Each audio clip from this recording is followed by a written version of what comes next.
Welcome to KL9 news. అంతర్జాతీయ యోగా దినోత్సవం వేడుకల్లో భాగంగా విశాఖ బీచ్ రోడ్డులో గురువారం యోగాసనాలు వేశారు. ఈ కార్యక్రమంలో మంత్రులు పాల్గొన్నారు. ప్రతిరోజు యోగా చేయడం వల్ల ఆరోగ్యంగా ఉంటామని పేర్కొన్నారు. ఈరోజు ఈ కార్యక్రమానికి రాష్ట్ర మంత్రులు అదేవిధంగా వచ్చేసిన శాసనసభ్యులతో పాటు ప్రిన్సిపల్ సెక్రటరీస్, స్పెషల్ సిఎస్ దాటి అధికారులతో వచ్చారు. కేంద్రం నుంచి కూడా ఆయుష్ శాఖ కార్యదర్శి గారు కూడా ఇచ్చారంటే ఈ కార్యక్రమానికి కేంద్ర రాష్ట్ర ప్రభుత్వాలు ఎంత ప్రాధాన్యత ఇస్తున్నాయి, ప్రజల్లో ఆరోగ్యం పట్ల అవగాహన, వారి యొక్క శ్రద్ధ పెంచాలనే లక్ష్యంతో ఈ కార్యక్రమాన్ని తీసుకోవడం జరిగింది. పెద్దలు సత్యకుమార్ యాదవ్ గారు చెప్పినట్లు లక్ష్యానికి మించి అందరూ కూడా రిజిస్టర్ చేసుకున్నారు. ఒక విశాఖ నగరంలో మనం 5 లక్షల టార్గెట్ అనుకుంటే 9 లక్షల మంది వరకు రిజిస్ట్రేషన్ చేసుకున్నారంటే ఎంత పెద్ద ఎత్తున చైతన్యవంతంగా మనం ఒక్కసారి ఆలోచించుకోవాలి.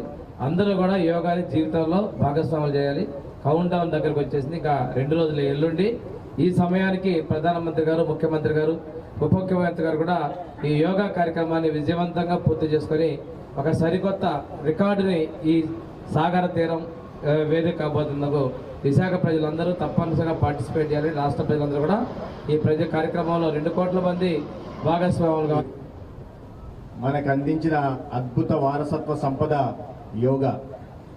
అయితే గత 10 సంవత్సరాలుగా యోగాకి అత్యంత ప్రాచుర్యం తెచ్చి ఐక్యరాజ్య సమితి ద్వారా ఒక యోగా దినోత్సవాన్ని ప్రకటింపజేసి ఇవాళ 170 పైగా దేశాలు అంతర్జాతీయ యోగా దినోత్సవం సందర్భంగా యోగాను ప్రాక్టీస్ చేయడానికి ముఖ్య కారణభూతులైన ఈ దేశ ప్రధాని గౌరవనీయులు నరేంద్ర మోడీ గారు 11వ అంతర్జాతీయ దినోత్సవం సందర్భంగా ఈ రాష్ట్ర గౌరవ ముఖ్యమంత్రి చంద్రబాబు నాయుడు గారి కోరిక మేరకు మన విశాఖపట్నానికి రాబోతున్నారు.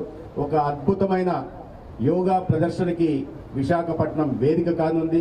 దాంట్లో విశాఖపట్నం నుంచి 5 లక్షల మంది పైగా భాగస్వాములయ్యి ఒక యోగాని ప్రపంచం విస్తుపోయేలాగా ప్రపంచం ముందు పెట్టే అవకాశం మనకు విశాఖపట్నం వాసులకు కలిగింది. ఇటువంటి అవకాశాన్ని మనం అందరము సద్వినియోగం చేసుకోవాలి.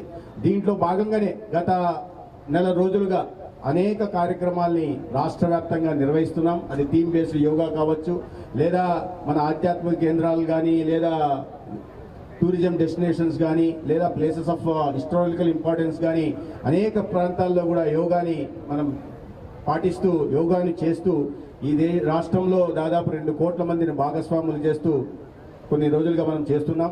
రిజిస్ట్రేషన్ చేస్తున్న సందర్భంగా 2 కోట్ల లక్ష్యాన్ని గౌరవ ముఖ్యమంత్రి గారు పెట్టినప్పుడు 2 కోట్లు సాధ్యమవుతుందా అనుకున్నాం. కానీ సగటున ప్రతిరోజు 10 లక్షల చొప్పున 20 రోజుల్లోనే 2 లక్షల మంది 2 కోట్ల మంది రిజిస్ట్రేషన్లు 21వ తేదీ నాడు యోగాలో భాగస్వామ్యం వహించడానికి చేసుకున్నారంటే ఈ రాష్ట్రంలో ముఖ్యమంత్రి గారు కానీ, లేదా ప్రధానమంత్రి గారు గత 10 సంవత్సరాలుగా చేస్తున్న కృషి కారణంగా యోగా పట్ల ప్రజల్లో ఎంతటి అవగాహన కలిగింది, యోగా ద్వారా జరిగే లబ్ధి ఏంటి. ఇప్పుడే మనం యోగా చేశాం.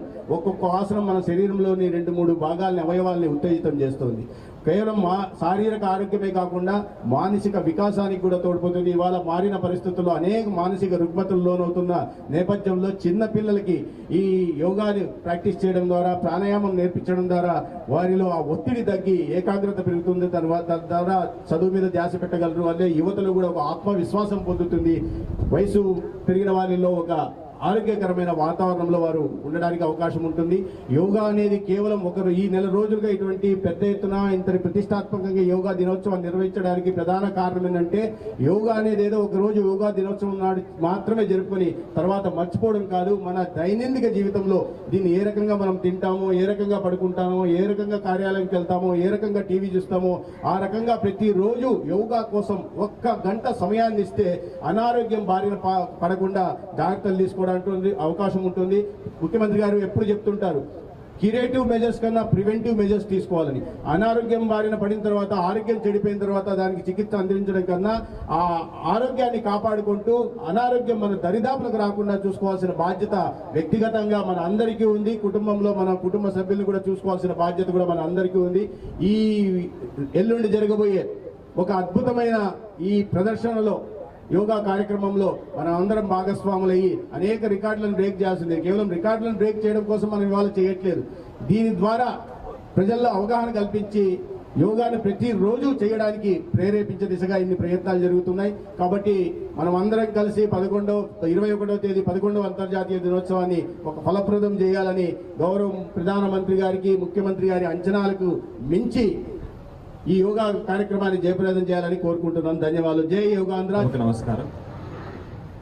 ఈ కార్యక్రమానికి వచ్చేసినటువంటి గౌరవ ఇన్ఛార్జ్ మంత్రివర్యులు గారికి, గౌరవ హెల్త్ మినిస్టర్ గారికి, సవిత మేడం గారికి, R&B మినిస్టర్ గారికి, వేదిక మీద ఉన్న ఎంపీస్, ఎమ్మెల్సీస్, ఎమ్మెల్యేస్, మేయర్ గారికి, సెక్రటరీ గారికి, సెక్రటరీ ఆయుష్ వారికి, జేఎస్ గారికి, మహాన్యూస్ వంశీ గారికి, ఇక్కడ వచ్చేసినటువంటి ప్రతి ఒక్క యోగా పార్టిసిపెంట్స్ అందరికీ, ఇన్స్ట్రక్టర్స్ అందరికీ జిల్లా యంత్రకం తరఫున పేరు పేరున ధన్యవాదాలు తెలియజేస్తున్నాను.